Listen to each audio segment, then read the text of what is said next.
Bapak Ibu rekam jejaknya itu memang sudah maksimum, itu nilai 40 otomatis sudah dipegang. Jadi sebelum buat proposal aja udah nilainya 40 gitu.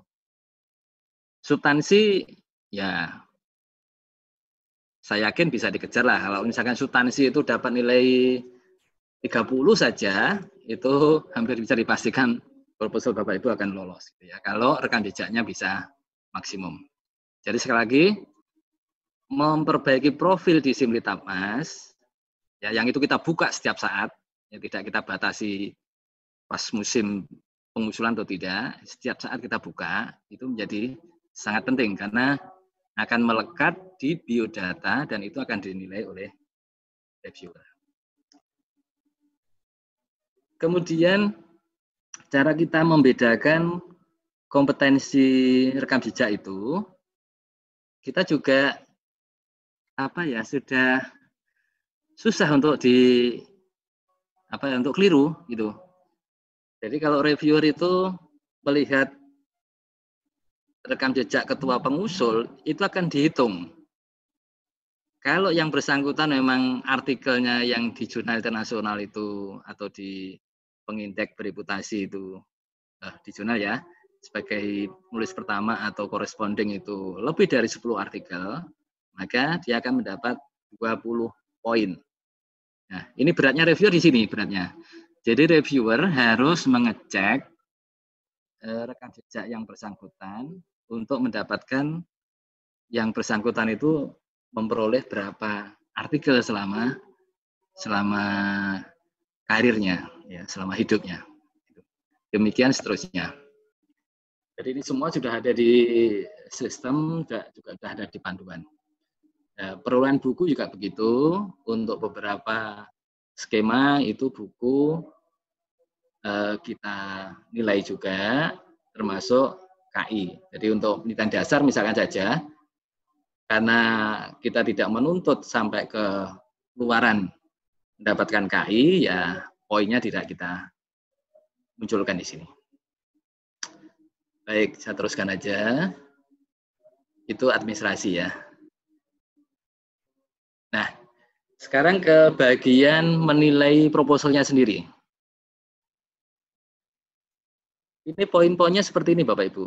Ya memang ada unsur subjektifnya, tapi ini memang kita serahkan ke kepakaran dari masing-masing pengusul. Nah, tugas pengusul adalah menyediakan apa yang bisa mendapatkan nilai maksimum. Itu. Jadi misalkan aja yang A ini, relevansi penelitian dengan RIRN. Jangan sampai memunculkan judul yang tidak ada kaitannya dengan RIRN. Bapak Ibu akan kehilangan 3 poin. Kemudian bagaimana statement kebaruan itu muncul. Ya, kalau ini penelitian dasar pasti sangat mutlak kita perlukan. Ya. Jadi kalau di situ di statementnya dicari-cari nggak ketemu, itu cenderung ya akhirnya menilai yang di bagian yang rendah.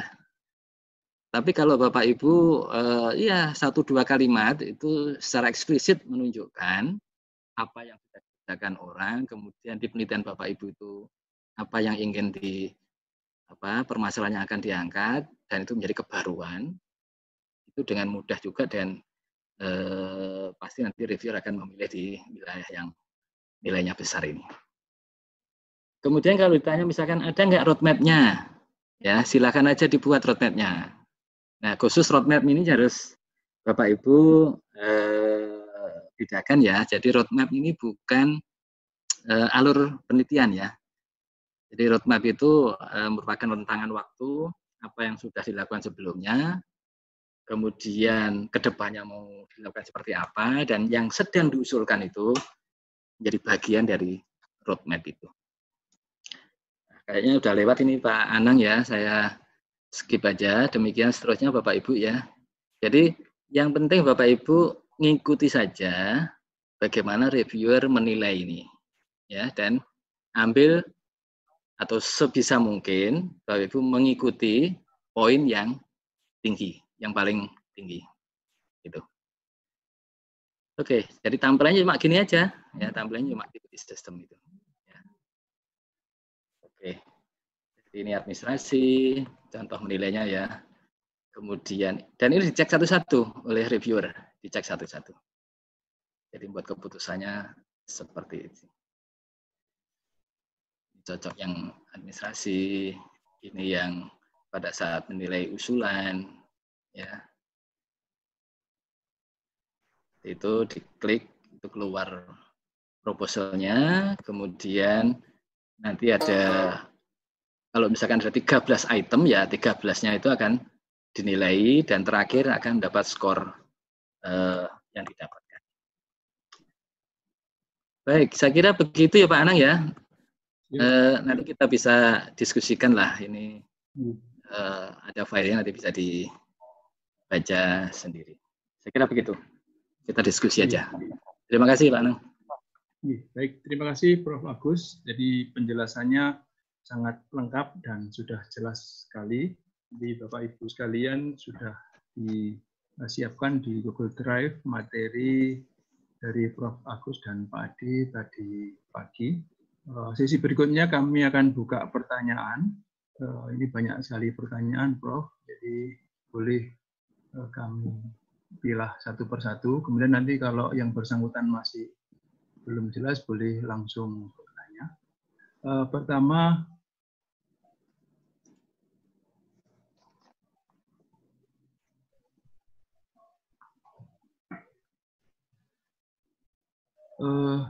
dari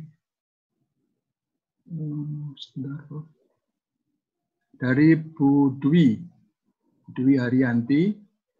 Prof. Agus, apa penyebab penelitian kita nggak didanai lagi? Padahal sudah kontrak 3 tahun dan luarannya yang dijanjikan sudah sesuai, ataukah karena porsi anggaran? Ya, Prof. Terima kasih.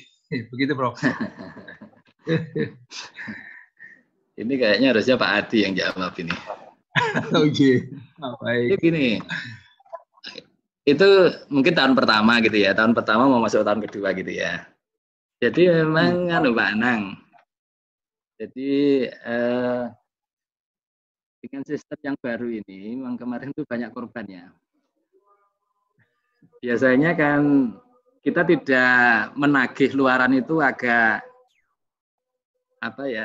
serius ya nagihnya. Tapi tahun kemarin kita nagihnya serius. Ya. Jadi pada saat untuk menetapkan lanjut atau tidak lanjut, itu kita melihat dari pelaporannya, kemudian dari capaian luarannya. Ya. Jadi di bagian MONEP ini,